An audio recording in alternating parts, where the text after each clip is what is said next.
The Age of Republic and Rebellion comics have come to an end, at least for now, and Tom Taylor has begun writing the Age of Resistance comics. The first issue is all about Finn, back in the days when he still used to mop Starkiller Base. Literally, that's how the issue opens. But his sanitation job is put on hold to help exterminate some sort of pests in the tunnels below the planet's surface.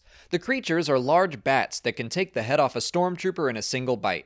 After they're killed, Finn is put in charge of disposing of the carcasses, and that's when he discovers that the tunnel is actually running into the creature's home.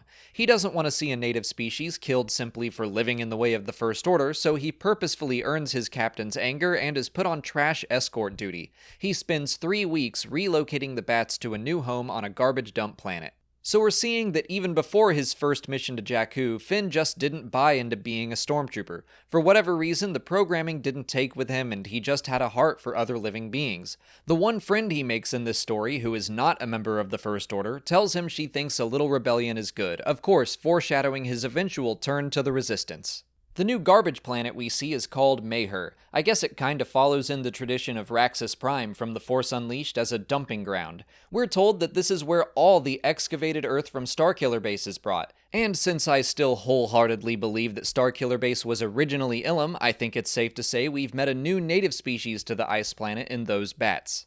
Overall, I thought this comic was pretty straightforward. I don't feel like I learned anything new about Finn or who he is as a person. I guess this is confirmation that he was always a little out of sync with the First Order. He refused to open fire on Jakku, but well before that, he was defying commands and sneaking around to do what's right.